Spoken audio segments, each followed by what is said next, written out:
تھا کہ محمد عربی کے عیب کو بتانا جو راستے میں تم نے دیکھے ہوں گے، یہ بتا کہ محمد عربی کا عیب کیا ہے۔ ایک مرتبہ وہ غلام کہنے لگا کہ جب یہ چلتا ہے تو آسمان سایہ کیے ہوئے ہوتا ہے۔ کہا میں پوچھ رہی ہوں اس کے عیب کیا ہے؟ کہا جب یہ کنکریوں کو اٹھاتا ہے تو وہ کلمہ پڑھنے لگتی ہے۔ کہا میں عیب کو پوچھ رہی ہوں۔ کہا جب یہ کسی درخت کے کنارے سے گزرتا ہے تو وہ جھک کے سلام کرنے لگتی ہے۔ کہا میں عیب پوچھ رہی ہوں۔ کہا جب یہ چلتا ہے گرمی سے جو پسینہ آتا ہے اس سے خوشبو نکلتی ہے، مشک عنبر کی خوشبو نکلتی ہے۔ ایک مرتبہ جناب خدیجہ نے کہا اے غلام میں تجھ سے عیب پوچھ رہی ہوں۔ غلام نے جناب خدیجہ سے کہا عیب یہ ہے کہ وہ بے عیب ہے۔ ایک درود پڑھو پر محمد وآل محمد۔ اللہم صلی علی محمد وآل محمد۔ عیب یہ ہے کہ وہ بے عیب ہے،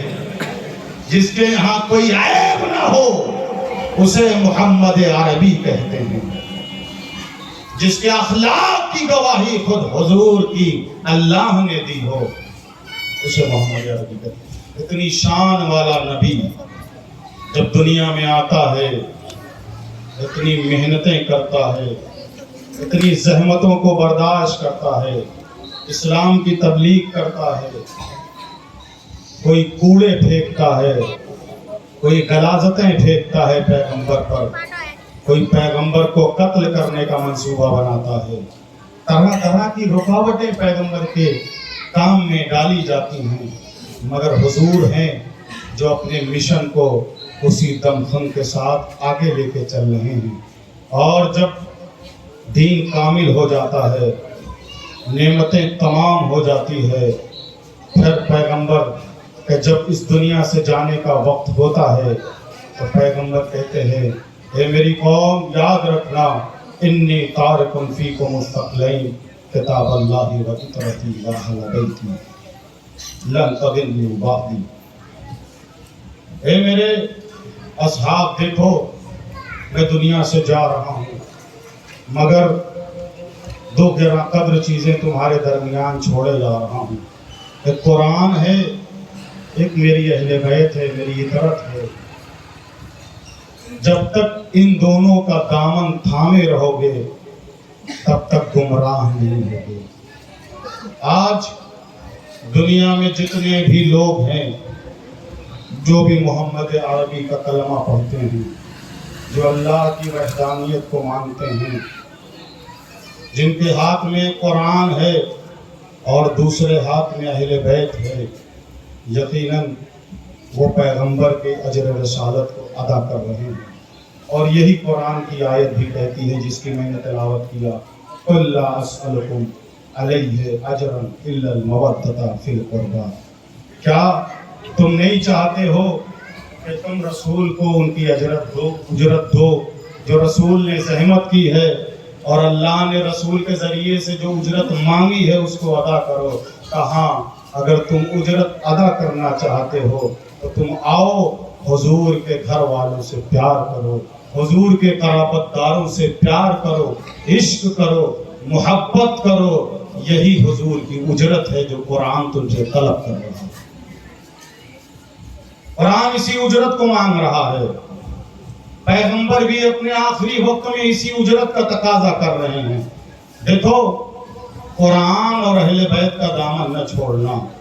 میرے اہل بیت نہ قرآن سے جدا ہیں، نہ اہل بیت قرآن سے جدا ہیں، نہ قرآن اہل بیت سے جدا ہے۔ شاید اسی لیے کربلا کے میدان میں شمر نے گلا تو کاٹ دیا حسین کا، نوکے نیزہ پہ چڑھ کے حسین نے قرآن کی تلاوت کر کے دنیا والوں کو بتایا تم مجھ سے میرے جسم کو جدا کر سکتے ہو مگر مجھ سے قرآن کو جدا نہیں کر سکتے۔ یہ ہے حسین کا پیغام دنیا والوں کو۔ اور رسول نے کہا اگر گمراہی سے بچنا چاہتے ہو تو قرآن کا دامن پکڑنا اور اہل بیت کا دامن پکڑنا۔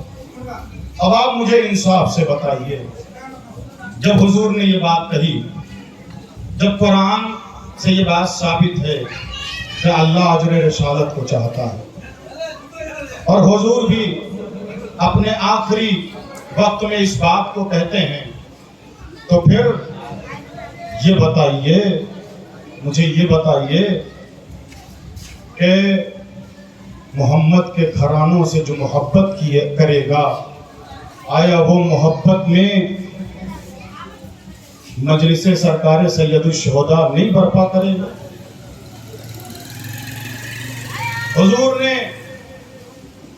حضور نے جب اظہار محبت کیا ہے اپنے نواسے سے، اور جب دنیا والوں کو بتایا ہے کہ دیکھو میں اپنے نواسے سے کتنا محبت کرتا ہوں، تو کبھی امام حسین علیہ السلام کے لیے نعتہ بن جاتے ہیں، حضور کبھی حسین کے لیے نعتہ بن جاتے ہیں، کبھی اپنے کاندھوں پہ بٹھاتے ہیں، کبھی سجدوں کو طول دے دیتے ہیں۔ راوی کہتا ہے کہ میں نماز پڑھ رہا تھا، میں نے دیکھا حضور سجدے میں ہیں اور دونوں نواسے حضور کی پشت پہ آ گئے۔ میں نے عبداللہ ابن مسعود کو دیکھا کہ جب عبداللہ ابن مسعود نے دیکھا کہ سجدہ طولانی ہو گیا تو چاہ رہے ہیں کہ دونوں نواسوں کو رسول کی پشت سے اتار دیں، مگر جیسے ہی حضور نے محسوس کیا، ایک مرتبہ اشاروں میں منع کیا، اے عبداللہ ابن مسعود میرے نواسوں کو نہ اتارنا، اس لیے کہ اللہ کی مصلحت اسی میں ہے کہ میرے نواسے جب تک میرے کاندھوں پہ بیٹھے رہے، جب تک میری پشت پہ بیٹھے رہے، میں اپنے سجدوں کو طول دیتا رہا۔ یہ ہے حسین کی عظمت، یہ ہے نواسے رسول کی عظمت۔ تو حضور نے اس طرح سے عشق کا اظہار کیا نواسے رسول سے۔ جب رسول نے اپنے نواسے سے اظہار کیا محبت کا، تو آیا ہم کو نہیں چاہیے کہ ہم رسول کی سیرت پہ چلتے ہوئے بھی رسول کے ان نواسوں سے محبت کریں اور اس کا اظہار کریں؟ اس لیے کہ خود قرآن کہہ رہا ہے ما آتاکم الرسول فخذوہ وما نہاکم عنہ فانتہوا، جو رسول تمہیں دے دے تم اسے لے لو، جس سے رسول روک دے اس سے رک جاؤ۔ حضور محبت کر رہے ہیں، حضور بتا رہے ہیں، طرح طرح سے پہچانوا رہے ہیں اپنے خاندان کو، اپنے نواسوں کو، اپنے بیٹوں کو پہچانوا رہے ہیں۔ لہذا ذمہ داری یہ ہے کہ جب حضور نے محبت کر کے دنیا والوں کو بتایا تو ہم کو بھی چاہیے کہ اگر ہم عشق رسول کا دم بھرتے ہیں، اگر ہم سنت رسول اور سیرت رسول پہ چلنے کا دعویٰ کرتے ہیں، تو ہمیں بھی چاہیے کہ ہم حسین سے محبت کریں، حسن سے محبت کریں، پنجتن سے محبت کریں۔ نعرہ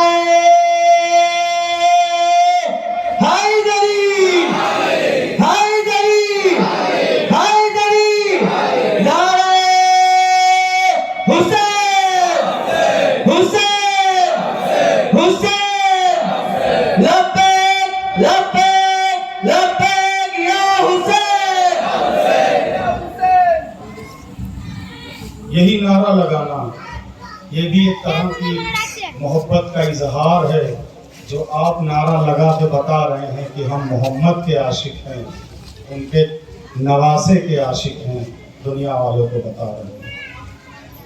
محبت کرنے کے انداز مختلف ہو سکتے ہیں، مختلف جگہوں پہ جس طرح سے مختلف رسومات ہوتی ہے۔ آپ دیکھیں ایک اسٹیٹ بدلیے دوسرے اسٹیٹ میں جائیے، بہت ساری چیز بدل جاتی ہے، مہمان نوازی کے طور طریقے بدل جاتے ہیں، زبان بدل جاتی ہے۔ تو اگر محبت کر رہا ہے انسان تو کبھی